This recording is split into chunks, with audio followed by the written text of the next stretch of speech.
নমস্কাৰ, মই কাশ্যপ শইকীয়াই মোৰ চেনেলৰ অন্য এটি ভিডিঅ'লৈ সকলোকে স্বাগতম জনাইছোঁ। আজি এই ভিডিঅ'টি প্ৰস্তুত কৰাৰ মূল উদ্দেশ্য হৈছে এখন হেৰাই যাব ধৰা স্কুল কেনেদৰে পুনৰ উজ্জীৱিত কৰিব পৰা যায়, কেনেদৰে এক নতুন ৰূপেৰে মাত্ৰা দিব পৰা যায়, তাৰ এক অভিনৱ প্ৰয়াস। উদ্দেশ্যই জীৱনৰ সিদ্ধান্তক পথ প্ৰদৰ্শন কৰিব পাৰে, দিশৰ অনুভূতি প্ৰদান কৰিব পাৰে, লক্ষ্য গঢ় দিব পাৰে।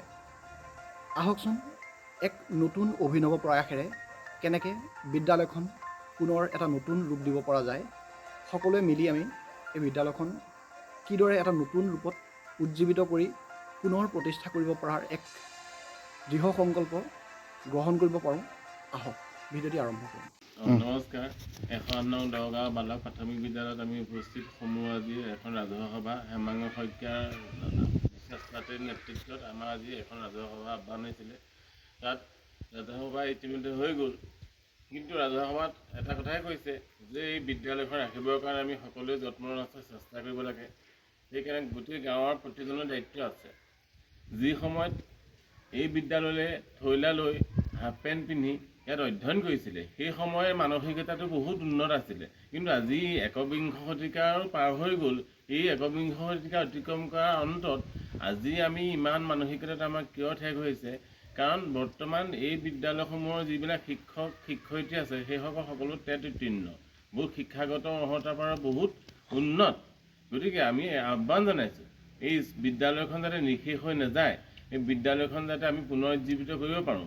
আপোনালোকৰ সকলোৱে হেমাংগ শইকীয়াৰ লগতে সকলোৱে আপোনালোকে সহায় হাত আগবঢ়াই এই বিদ্যালয়খন সম্পূৰ্ণৰূপে পুনৰুজ্জীৱিত কৰিবৰ কাৰণে আমি চেষ্টা কৰোঁ হাতে হাত ধৰি। আৰু এই ক্ষেত্ৰত হেমাংগ শইকীয়া লগতে এষাৰ ক'বলৈ অনুৰোধ জনাইছোঁ। ধন্যবাদ থাকিলে।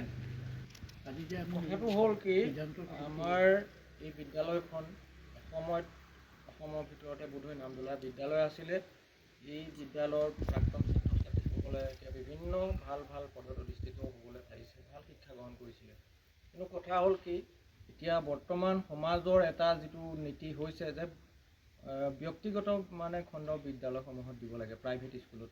সেই মানসিকতাৰ ক্ষেত্ৰত কি হৈছে, আমাৰ গাঁৱত মই দেখিছোঁ বহুত দুখীয়া পৰিয়াল এনেকুৱা হৈছে, বিদ্যালয়ৰ ফিজ দিব পৰা নাই, তেওঁলোকে ঘৰত কাজিয়া লাগিবলগীয়া হৈছে।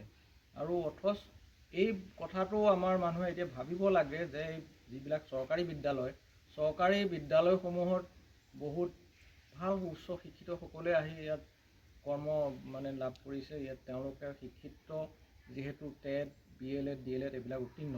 কিন্তু প্ৰাইভেটবিলাকত তেনেকুৱা কোনো কোৱালিফিকেশ্যনৰ কথা নাথাকে। তেওঁলোক কিছুমান দুই এক ৰিটায়াৰমেণ্ট মানুহ আহি পেলাই তাত কৰ্ম কৰিছেহি। কিন্তু এই কথাটো হ'ল কি, তাত এনেই এটা জাক জমকতা দেখি পেলাই সেই আমাৰ বিদ্যালয়সমূহ প্ৰায় বন্ধ হ'বলৈ বিচাৰিছে। ইয়াত আমি সমূহ ৰাইজৰ সহযোগত এই 108 নং যি বালক বিদ্যালয় আছিলে, প্ৰাথমিক বিদ্যালয় 1949 চনত যিহেতু স্থাপিত, এই বিদ্যালয়খন আমি পুনৰুজ্জীৱিতৰ কাৰণে চেষ্টা কৰিছোঁ আৰু ৰাইজৰ আমি সহযোগ লাভ কৰিছোঁ।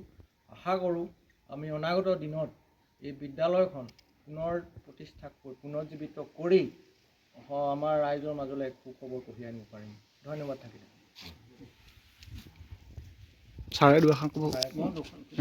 অকণমান কৈ দিয়ক, ছাৰ ইমান ধুনীয়া কথা কৈ গৈছে। আমাৰ বৈষ্ণৱ ছাৰ আজি মনতো বৰ আঘাত পাইছোঁ যে 49 চনতে প্ৰতিষ্ঠা হোৱা এই বিদ্যালয়খন আজি বন্ধ হোৱাৰ উপক্ৰম কৰিছে।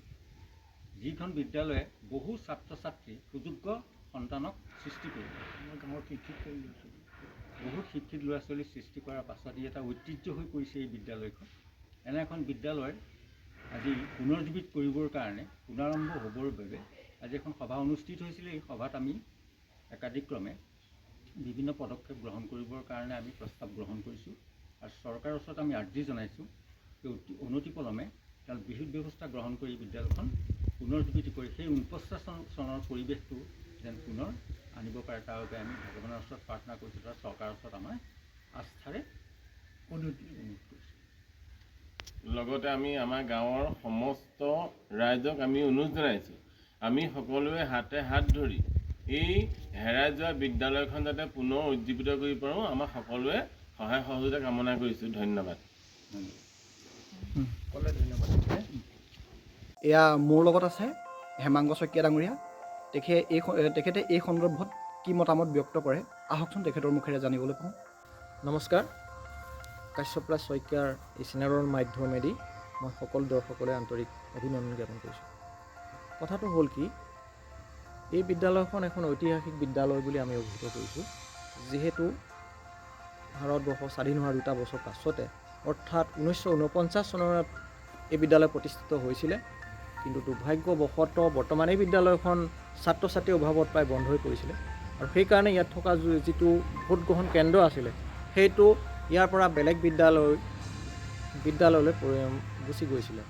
তেতিয়া আমি ৰাইজৰ দাবীত আমাৰ যোৰহাট জিলাৰ সন্মানীয় আয়ুক্ত মহোদয়ক আমি সাক্ষাৎ কৰিলোঁ, শিৱানী ডাঙৰীয়াক।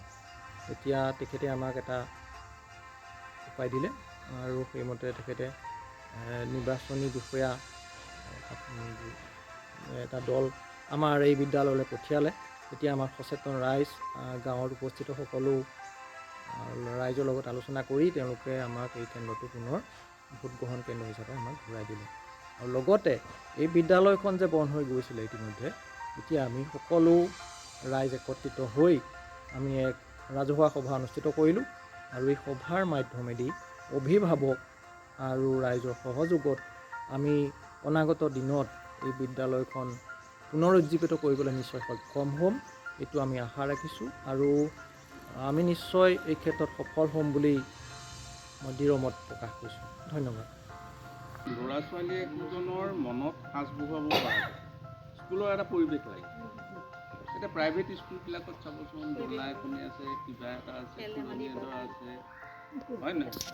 গতিকে আজিকালি ল'ৰা ছোৱালীবিলাকে সেইটোও বিচাৰে আৰু মানে চাফ চিকুণৰ পৰা বুলি চব।